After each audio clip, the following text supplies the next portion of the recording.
Been pretty busy the last little while. Haven't been able to get out more real progress videos, but I figured I'd at least, if anybody's entertained, do a walk around of this and tell the story behind this car. And this car's been on the channel once already when I talked about what's going to be happening to it.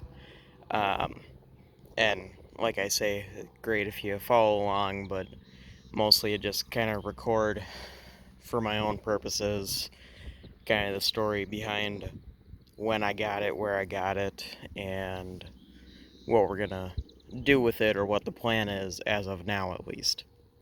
So this is 1973 Satellite Sebring Plus 400 big block car, and the previous owner put a Roadrunner hood on it, which looks really good. I think these cars always look good with the Roadrunner hoods on them. They look kind of plain and not so great when they don't have them on. Uh, this car is not really in great condition. It's going to be used as a parts car, unfortunately, because it's pretty rotten underneath, and it's pretty hard to justify saving it when it's in that condition, especially when, like, if you look at the quarter panel here, they don't make quarter panels for this car at this time. I've heard rumors that they're talking about it, but those rumors have been going on for years, so I can't say if they will or if they won't make quarter panels for the car. So I hope so more of them can be saved one day, but you never really know. This car is GK6 Autumn Bronze Metallic, and the previous owner kind of just got it going and was driving it around a little bit and was going to use it. I think he said he wanted to use it as a dirt circle track car, but that's not what's going to happen to this car by any means. This is the Satellite Sebring Plus, so it's got a lot of the extra chrome features, as well as some extra trim up front here and many other things. But kind of focus in on the important part is the 400 big block. So this car, I believe this is the original engine, 400 two-barrel car, and you can actually see, for any of you that are good at numbers, there's the fender tag. RP Satellite Sebring Plus 23 is two-door hardtop. M is the 400 two-barrel. 3 is 1973. R is it was built in Windsor, Ontario, Canada. And then serial number, as well as a bunch of other options. This car is a 28-inch radiator car, and that's a nice option. I don't know what exactly we're going to do with that, because if you keep up with some of my other projects on the channel, and I encourage you to check them out, we've got a 73 Charger that has a 28-inch radiator, and that actually does have a small hole in it. And this radiator seems to be holding everything nice, so we might take this radiator and put it in that car. So that would be a good use for that. And another thing that's nice about the Satellite Sebring Plus fact of the car is it's a rally dash. And I don't know if you can see, but it's 90,300 miles. It's got all the switches and the knobs, and the radio bezel isn't cut out, and I'm very surprised. This car does run and drive, but like I say, it's just too rotten to really get back together effectively and do justice to the car. And as you can see, it was kind of that gold tan interior at one time. It was a bench seat column shift car. Somebody put that aftermarket shifter in it that does not work hardly at all. Those things are junk and they're not good for anything. But somebody put bucket seat in it. I believe this bucket seat's actually out of a 1970 Charger, so that's nice. They can be pretty hard to find. I think it's a 1 year only seat, so that'll probably go into one of the many other projects, most of which are shown on the channel. Was a air conditioning car, inside hood release car. This is a power disc brake car, and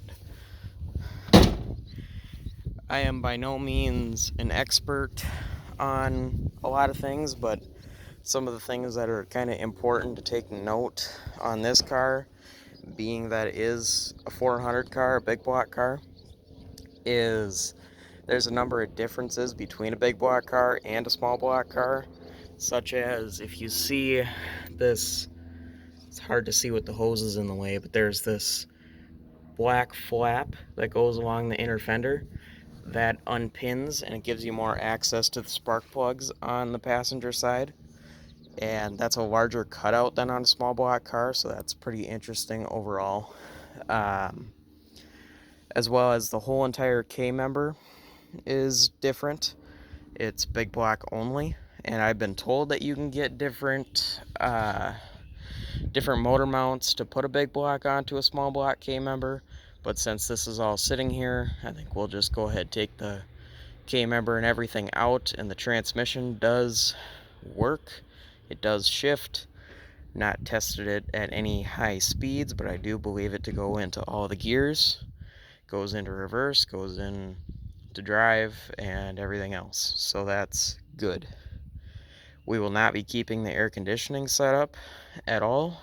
And in case you don't know already, it's already been shown on the channel once, kind of an overview of what's going to happen to this. But this car is going to be, kind of lack of a better way to say it, this car here is going to be combined with that car there. So this car is another 73 Satellite, but it's just a 318 sweep dash, plain Jane, nothing too special. But it is really, really solid. It is straight out of Texas. We went down, drove the 1,000 miles from Minnesota here all the way down, picked it up, traded some other parts for it with a good friend of mine, and brought it home. So anyways, the overall plan is we're going to take the heart out of that and put it in this. But first we're going to be blasting all the paint off of this thing, trying to get as much of the underneath as possible, and we're thinking about painting the car turquoise. And tell me what you think in the comments about that, or if you have any ideas, I'm open to suggestions. This is a car we're going to be kind of building for my dad. He's always wanted a 73, and this is a nice solid base to start from. So that's definitely something that will be shown as much as possible on the channel when we get started on that. So anyways, that's pretty much it, and just kind of keep an eye out for that. We're hoping, depending on other plans and if anything else gets in the way, we're planning on blasting this one down, getting it all sealed in primer, and we want to get it all jammed underneath and in the engine bay and in the trunk and the floors and everything, the turquoise color it's supposed to be, and then set everything together, and then on the outside we can do our final body work and everything. So, and this 400 does run, does drive. In fact, I will just connect the battery there and start it really quick.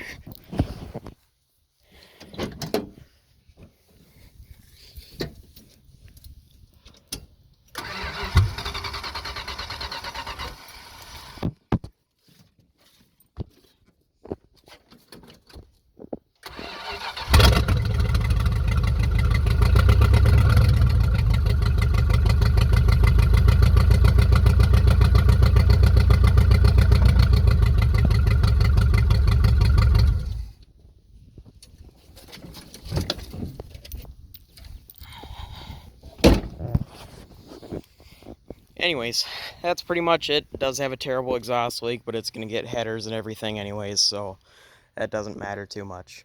But anyways, if you have any suggestions, drop them down in the comments. Any opinions on the car or on the plan, let me know.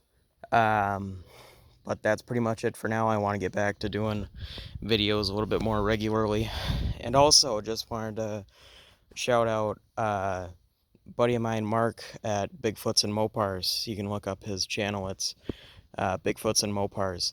Just helped him move his 1970 Cornet from his former shop space to his house, and we're going to be doing some work back and forth. So big shout out to him.